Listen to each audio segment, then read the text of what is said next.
Donc là, je vais aborder un sujet un peu plus léger avant de revenir sur un sujet un peu plus sérieux parce que j'aimerais bien qu'on revienne plus tard sur ces chips-là. Claudel, aujourd'hui, en termes de notoriété, d'influence et tout, on peut dire que tu as atteint un niveau plutôt remarquable. Et la question que je me pose et que sans doute beaucoup de gens se posent, c'est comment ça se passe désormais avec les femmes? Aïe, aïe, aïe. Il boit de l'eau. Les questions pièges. Il boit de l'eau. En fait, tout ce qu'on disait au début, c'était d'arriver là. Là, tu as démonté ta pertinence. Maintenant, il faut que tu nous dises comment ça se passe avec les femmes, c'est-à-dire quoi exactement? C'est-à-dire que, déjà, est-ce que Claudel est marié? Est-ce que Claudel machin truc? Et du coup, les filles qui t'abordent, comment tu gères ça? Pour te dire que bon, Claudel, il t'entend bavarder partout sur Internet. Toi, tu me plais, on fait comment? Ça, c'est une question qui est fondamentale et qui est très importante. Je pense même qu'elle doit faire l'objet d'un livre chez Agent Livre pour parler un peu de l'envers du décor des entrepreneurs qui sont populaires. Et quand je dis populaire, ça prend en compte vraiment tous les entrepreneurs. On fait des entrepreneurs dans le domaine de la musique, les entrepreneurs dans le domaine industriel, et ainsi de suite. Parce que du moment où tu es populaire, il y a beaucoup de personnes qui s'intéressent à toi. Quand je dis les personnes qui s'intéressent à toi, c'est de toute nature. Il y a les femmes qui vont s'intéresser à toi. Si tu es un homme, si tu es une femme, il y a les hommes qui vont s'intéresser à toi, ainsi de suite. Alors, ce qui se passe, c'est quoi? C'est que Claudel marié, non, mais il n'est plus un cœur à prendre, de toute façon. Désolé, hein. Mais ce que je voudrais dire, c'est que moi, j'ai fait face à ça et j'ai réfléchi, quelle est la solution? Tu vois, pour moi, la philosophie, c'est la base de la vie. Quand on se pose les bonnes questions, on va toujours trouver les bonnes réponses. C'est clair. Tout à fait. Parfois, les gens vivent le martyre parce qu'ils n'ont pas réussi à se poser la bonne question. Ils se posent beaucoup de questions, mais pas la bonne question. Tu vois. Pourquoi ils souffrent? C'est parce que le gouvernement ne m'aide pas. Tu vois, c'est pas une bonne question. Non. Tu souffres parce que tu ne travailles pas assez. Tu souffres parce que tu dors trop. Tu dors à 21h, tu te lèves à 11h. C'est parce que tu souffres. Tu vois. Tu souffres parce que tu n'as jamais lu un livre. Un livre que tu as lu, c'est la Bible, qui a trop de métaphores. Tu n'as pas fait l'école, tu ne comprends rien. C'est quand tu es à l'intérieur. Là, tu souffres. Ce n'est pas le gouvernement, c'est 5%, 95%. C'est toi. C'est parce que tu es paresseux et feignant. Tu vois. En effet. Si tu avais conclu que je suis paresseux et feignant, c'est que tu as d'autres actions. Comment faire? Quand tu dors 5 heures, tu es debout. Tu te lèves, tu dis, ok, qu'est-ce que j'ai fait aujourd'hui? Je vais d'abord exercice physique, le corps des rêves. Parce que si le corps ne tient pas, comment tu vas c'est clair. Donc c'est parce qu'on ne se pose pas les bonnes questions. Donc moi, je me suis posé les bonnes questions. Je me suis dit, ok, moi je suis quelqu'un de trop visible. Je suis sur Internet, je fais des millions de vues chaque mois. Les gens te voient partout. Les gens s'intéressent à toi, spécifiquement les filles. Comment je fais pour faire face à ça? Première chose, il faut les éviter. Soit il faut les éviter, soit il faut les repousser. Voilà la question que je me suis posée. Comment faire pour les éviter? Comment faire pour les repousser? Deux. À ces deux questions, je me suis rendu compte que la question à laquelle je peux répondre plus facilement, c'est comment faire pour les repousser. Parce que les éviter, c'est difficile. Je fais des conférences tous les jours. C'est clair. Il y a les filles. Je me balade dans la rue, je rencontre les filles, les clients de nos produits, il y a les filles, ainsi de suite. Dans l'entreprise, il y a les filles, il y a les femmes, ainsi de suite. Donc, les éviter, ce sera difficile. Parce qu'il faut bien vivre. Oui, bien sûr. Mais on peut les repousser. Pour les repousser, j'ai donc commencé à me poser les questions. Qu'est-ce que les femmes n'aiment pas? Et c'est une question qui est bien posée. Tout à fait. Dans un contexte qui est le nôtre. Et je me suis rendu compte que les femmes aiment Dieu. Ça s'explique. Tout s'explique. Suivez jusqu'au bout. Les femmes aiment Dieu. Pourquoi les femmes aiment Dieu? Quand moi je m'en vais à l'église, moi j'ai été servant de messe pendant plus de 15 ans. Parce que quand les gens parlent de l'église et la Bible, je ris seulement. Je dis que vous parlez de la Bible, vous avez lu un chapitre. On lisait la Bible à l'église. Moi j'ai été lecteur. Et pendant une année liturgique, on lit toute la Bible du début jusqu'à la fin. On fait ça chaque année liturgique. Tu as fait ça pendant 15 ans. Vous ouvrez la Bible au hasard, vous lisez une partie, au hasard, elle parlait d'un truc qu'on ne comprenait pas. On a été dans l'église, on a servi, on croyait que quand l'ensemble monte, on allait aller au paradis. Donc c'est pour dire quoi? C'est pour dire que nous on a été là, on sait ce qui se passe. Et moi quand j'étais à l'église, j'avais fait une observation qui est simple. 80% de la population est féminine. Oui, ça c'est vrai. C'est vrai. 80% des personnes sont les femmes. C'est vrai. Tu arrives dans les églises réveillées, c'est la même chose. Le seul endroit où on ne voit pas les femmes, c'est l'islam. Et je sais pourquoi on ne voit pas les femmes là-bas. Mais je ne vais pas en parler pendant cette vidéo, sauf si c'est une question. Et je me suis donc rendu compte que, ok, les églises sont remplies de femmes. qui sont là à genoux, Seigneur, sauve-moi. Et parmi les femmes, il y a les jeunes, il y a les mères qui forcent leurs filles à venir. Ou qui rentrent à la maison, disent à leurs filles, voilà ce qu'il faut faire. Oui. Donc ça veut dire que si tu veux les repousser, il faut que tu repousses Dieu. Ah ouais. Ah ouais. Si tu repousses Dieu, tu as repoussé la plupart d'entre elles. Parce qu'elles vont considérer qu'elles ne peuvent pas se mettre avec quelqu'un qui n'aime pas ce qu'elles aiment. Elles aiment de façon profonde et intime. Bon, qui ose dire qu'il n'aime pas parce qu'il y a beaucoup d'hommes qui... C'est une manière de les repousser, non? Ouais, parce qu'il y a beaucoup d'hommes qui n'y croient pas, mais bon, voilà. C'est une manière de les repousser. Maintenant, tu les dis.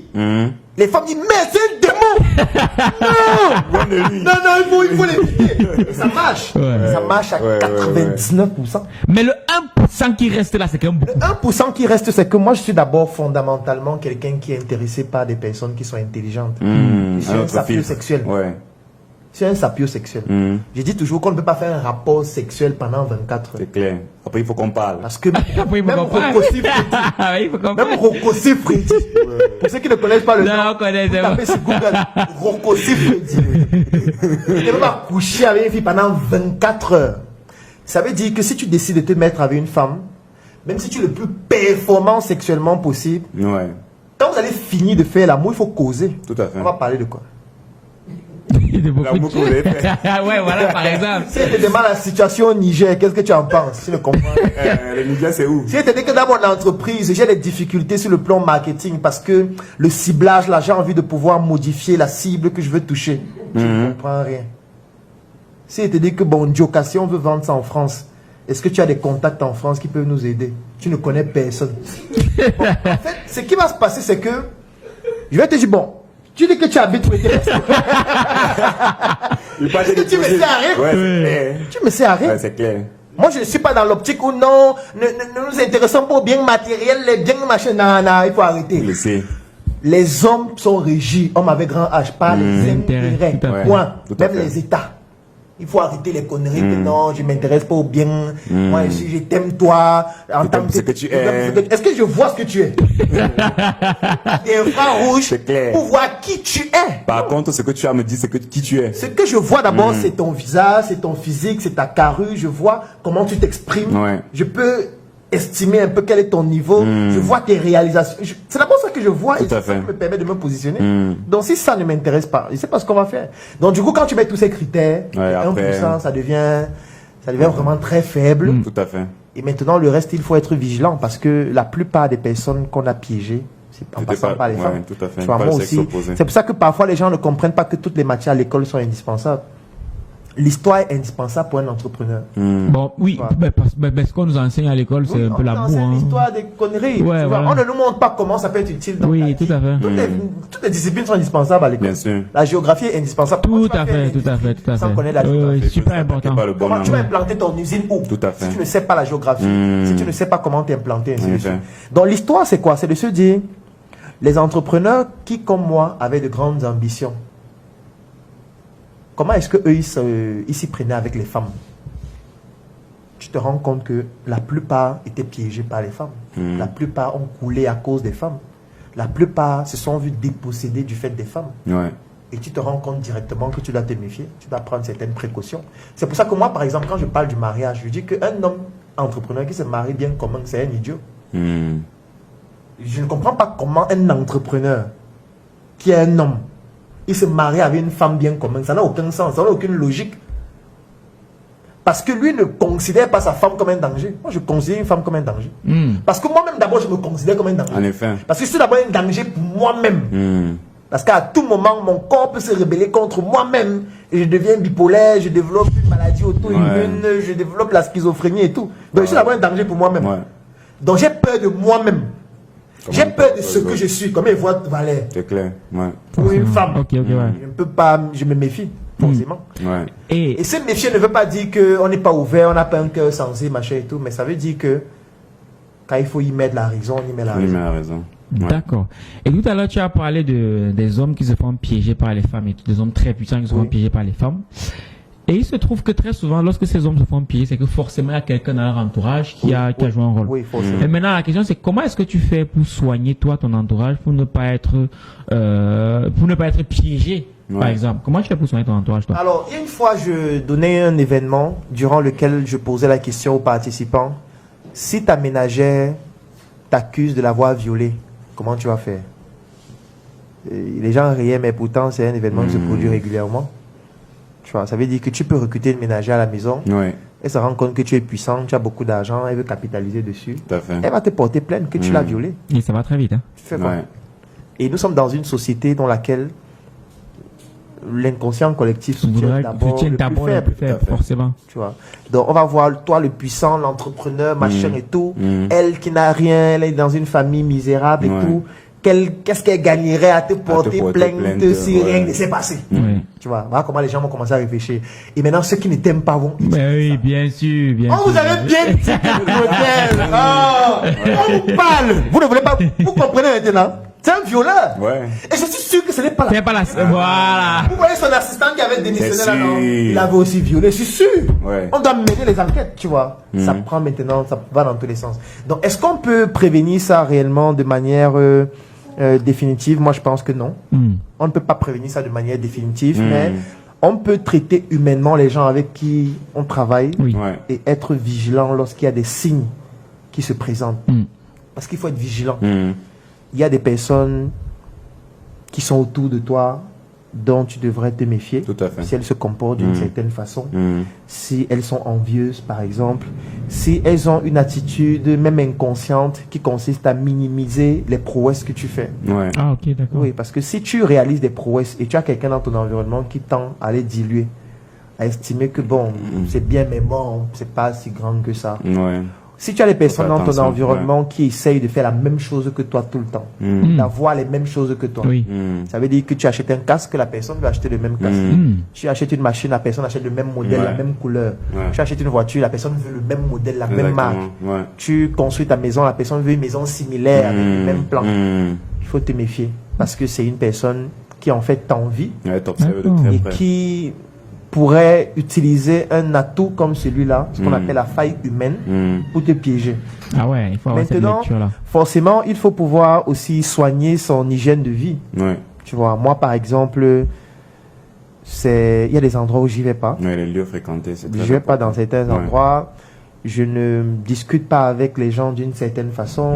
Je ne m'ouvre pas facilement à des personnes que je ne connais pas. Donc du coup, j'évite. Et quand c'est une femme, je suis encore plus méfiant. Parce que les femmes sont très rusées. Les femmes sont très manipulatrices. Et savent facilement cacher leurs émotions pour pouvoir organiser des coups qui peuvent être dangereux. Les hommes le font aussi, mais les femmes beaucoup plus. Parce que naturellement, elles ont les prédispositions pour le faire plus facilement. Tout à fait. Donc du coup, je me méfie beaucoup. Je suis quelqu'un de... Je dis souvent quelque chose qui est extraordinaire, mais je vais le dire là parce qu'en fait, je le pense. Pour moi, une femme qui trompe un homme, c'est pas un problème. Ah bon? Ça ne me dit absolument rien. Parce que je pratique du stoïcisme. Une femme qui trompe un homme, bon, sa vie, son corps. C'est pourquoi tu vas mourir. Qu'en est-il de la confiance du coup? La confiance se construit, s'entretient. Elle peut se détruire et se reconstruire. Mais ça fait une grosse crise de confiance quand même. Non, ça fait pas une crise de confiance. Il faut savoir pourquoi. Est-ce que tu sais qu'il y a des hommes qui sortent avec des femmes, qui envoient ces femmes coucher avec d'autres hommes pour avoir des informations? Oui. Ça se fait. Dans ce cas, est-ce que on va parler de tromperie? Bon, à ce moment-là... Est-ce que tu sais qu'une femme peut te tromper du fait de tes manquements? Oui. Oui, mais pour satisfaire un besoin auquel elle n'y arrive plus. Oui, mais chez toi, ça va créer quand même une grosse crise de confiance quand même. Pourquoi? Mais parce que là, tu te sens diminué, tu te dis... En quoi tu es diminué? C'est son corps. C'est son corps. Mais tu te sens parce que quelque part... Moi, je ne me sens pas diminué. Moi, c'est ça le stoïcisme. J'ajouterais que justement, c'est lié à ce que toi, tu penses de toi-même en fait. Oui. Ce qu'elle a fait, c'est un fait. Maintenant, comment tu y réagis, c'est toi qui as le contrôle. Parce qu'en fait, est-ce que tu peux empêcher à une femme de te tromper? La réponse est non. C'est non. Parce qu'elle est responsable. Elle peut le faire à n'importe quel instant. Tellement facile. Du coup, si elle ne le fait pas, c'est un choix. Ce n'est pas qu'elle te respecte trop. C'est qu'elle a décidé que bon, ok, maintenant je ne le fais pas. C'est valeur morale peut-être aussi, oui. Donc, après, si on veut maintenant entrer dans l'histoire sexuelle de la femme avec qui tu es, on peut beaucoup de choses. Ce qu'elle faisait avant. Est-ce qu'avant elle sortait pas avec plusieurs hommes à la fois avant qu'elle se décide de se concentrer sur toi, qui est la brebis qu'elle a trouvée? Il y a beaucoup de choses qu'on pourrait analyser. Donc du coup, pourquoi est-ce que tu vas te casser la tête parce que non, elle a fait ça? Fais ton job, gars. Fais ce que tu as à faire. fais ce qui est juste, fais ce qui est loyal. Exactement. Et puis, si elle estime que malgré ce que tu as fait de loyal, elle veut mener une autre sorte de vie, qu'elle fasse ce qu'elle veut. Choix. Après, si tu estimes que ça arrive à un moment où tu ne peux plus accepter d'être avec quelqu'un qui le fait, bah vous arrêtez, chacun continue sa vie. Au lieu de mourir parce que, je sais pas. Le partage. Non, moi je trouve que d'accord. En tout cas, c'est ça le stoïcisme, c'est tout un art. C'est vrai, c'est pas facile pour l'ego. Non, pas du tout. C'est libérateur. Pas du tout. Je me suis libéré de ça parce que quand tu es un entrepreneur, si tu ne pratiques pas ça, tu vas faire comment? Tu es dans une société où toutes les contingences sont contre toi. Les impôts sont contre toi, tu n'y peux rien. Parfois, tout le gouvernement est contre toi, tu n'y peux rien. Parfois, tu as toute une société qui te fait bouffer les tontines tout le temps, tu n'y peux rien. Donc, à un moment donné, il faut que tu prennes tout ça et tu deviens stoïque. Tout à fait. Tu dis, bon, ça c'est produit, ça c'est produit, on va trouver une autre solution. Celui-ci est parti, celui-ci nous a trahis, Parce qu'en fait, sinon tu deviens esclave des actions que les gens posent vis-à-vis de toi. Parce que peut-être tu vois juste ce que je viens de dire concernant une femme avec qui tu sors. Mais c'est la même chose avec un collaborateur avec qui tu as bien sûr. de manière tragique. Parce que vous aviez déjà une relation. Peut-être elle n'était pas sexuelle, mais c'est une relation qui est émotionnellement forte. Peut-être tu passais plus de temps avec lui qu'avec ta copine. Tout à fait. C'est-à-dire que le fait que vous vous sépariez, ça a la même douleur. Exactement, ça produit la même frustration qu'une rupture amoureuse. Comment tu vas donc faire si tu ne pratiques pas ça pour comprendre qu'il a le droit d'aller ailleurs? Il a le droit de ne plus bien se sentir, de vouloir mieux. Exactement. Il a le droit d'estimer que ce que tu lui offres maintenant n'est plus suffisant par rapport à ses ambitions. Il a le droit d'avoir des ambitions différentes des tiennes. Tu ne peux pas lui en vouloir de vouloir mieux pour sa vie. Tu dois même plutôt bénir ce qu'il fait et estimer que, gars, tu as décidé d'aller faire autre chose. Vraiment, moi, j'apprécie ça. Tu es quelqu'un de bien, tu as apporté beaucoup dans ce qu'on fait. Moi, je te souhaite toutes mes bénédictions. Sinon, tu vas devenir prisonnier de la frustration qu'il a créée. C'est pas une frustration, il a décidé d'avoir une autre orientation. Laisse-le faire. C'est une manière assez particulière de voir les choses. Et il revient à une réflexion que je menais dernièrement, c'est qu'on ne se rend pas compte, mais l'expression on ne met pas le cœur à une profondeur tellement philosophique que si tu ne te rends pas compte de ça, en fait le détachement te protège. Peu importe ce que tu fais, le détachement, par exemple, comment tu te comportes définit le rapport que tu as avec une chose. Je prends l'exemple du travail. On est tous attachés à notre travail, mais si demain tu n'as pas le même travail, il faut que je te prépare à ça. Il faut que tu te détaches, te dises que ok. C'est pas grave. Comme un philosophe disait, tout ce que nous aimons peut devenir notre prison. Exactement. Tout à fait, oui, ça c'est vrai. Exactement. Donc il faut que tu te détaches de ce que tu aimes. Pour que ça ne devienne pas ta prison. Il faut pas que ton téléphone devienne ta prison. Quand tu n'as pas ton téléphone, non, justement, je vais mourir. Justement. Non, on peut vivre sans téléphone. Tout à fait. Oui, bien sûr, très bien. On faisait comment avant? Très bien. Sans téléphone, tu ne vas pas mourir parce que tu n'as pas la même marque les téléphones. Non. Et je vais prendre un autre exemple, c'est que à chaque fois on s'est dit que ça c'est par exemple mon téléphone, c'est mon ordinateur. Si on me vole, je suis fini. On a comme le téléphone, tu vas finir. La vie a continué. Donc ça t'apprend à relativiser. Je te dis que finalement je ne suis pas ce que je ne suis pas ce que je vis avec les autres, mais je suis moi. Tant que je suis le facteur commun, je me concentre sur moi, point final. Yes. Donc on va ressortir des sujets un peu, les gens vont se reconcentrer sur Njoka. Yes. Je te rappelle que je t'avais parlé, je t'ai demandé, avec tout ce que tu bavardes sur Internet, c'est pour voir les chips. Tu nous fatigues pour nous parler des chips. Donc moi j'aimerais bien savoir pourquoi des chips? Pourquoi tu as parlé de start-up, je sais pas quoi, qui est le point, le space, start-up mécanique, moteur, tout ça pour chuter sur les chips. Qu'est-ce qui s'est passé entre-temps? Alors c'est une question qui revient vraiment beaucoup. On se dit voilà. Sur argentlivre.com, lisez et changez de vie.